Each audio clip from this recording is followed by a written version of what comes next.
Margaret. What number dús fáilte rih gach duine teacht Cllr in Arbour and you chun wearing back the cask Cllr you. Personally, I'd like to thank the Dublin Commemoration Committee for giving me the opportunity and the honour to speak here today. Every year we gather here in Arbour Hill to commemorate and remember the 14 leaders of 1916 Rising, and indeed all the men and women who gave their lives 93 years ago for Irish freedom. On Sunday we gather in O'Connell Street. Republicans from all over the country will gather in O'Connell Street to celebrate what they achieved in 1916. We do so as proud Republicans, and we always have been over the decades, been proud to assemble there.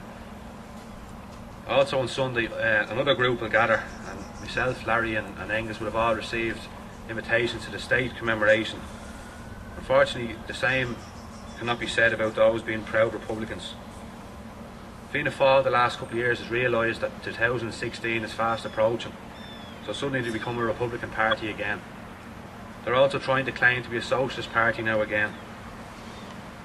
Their actions in the last 12 months, and particularly in the last week, have shown how false this is. The budget of the last week has shown how socialist they really are, with crippling workers and all the time with their bailing out the banks. I often wonder what Connolly would have thought of the William Martin Murphys and Fianna Fáil today. Fianna Fáil have looked jealously at Sinn Féin over the years as we unashamedly commemorate and remember our fallen heroes. You only have to look back a couple of years. So after 80 years inside prison walls, they finally released Kevin Barry and the Forgotten 10.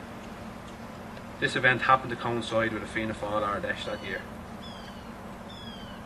They see more and more young people joining, all over the country, joining Sinn Féin, as young people now see us as a real alternative to traditional politics at a time when it's never more needed.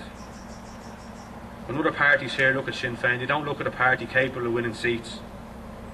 They look and fear a political movement capable of winning Ireland. We must take advantage of this right across the country. We should not measure the success of Sinn Féin the amount of seats we have or that we win, but the impact we make in local towns and communities right across this country. You don't need to have a sitting TD or councillor to make a Republican impact in an area. As more and more people decide to join the Republican struggle because of their frustrations, some will join into militant splinter groups. This, as we know, is happening all over the country, particularly in the 6 counties at the minute. The recent events in Nazarene Barracks and Craigavon give us a reminder that these frustrations sometimes boil over. Republicans have come a long way in the last 15 years since the first IRA ceasefire, but others have not delivered. The British government still have not transferred powers over to Stormont, and other unionist parties have not contributed much to this process either. We should not let their failings stand in our way of achieving our goals in this process. Looking forward now, on this day in 8 weeks' time, we face into local and European elections. Here in Dublin, we'll seek to re-elect our MEP and our 14 councillors across 3 local authorities. And we'll hopefully add to this number as well. Mary Lou MacDonald's work over the last 5 years as an MEP for Dublin has shown how Republicans really can deliver for people at the highest level of politics, and we need to continue to do this in the future.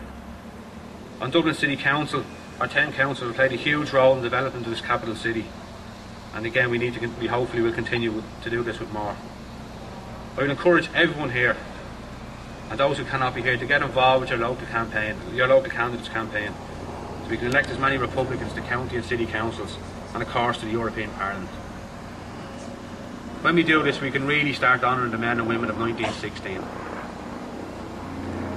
I want to wish all candidates well over the next 8 weeks, some of them here, particularly those who are facing into their first election like myself.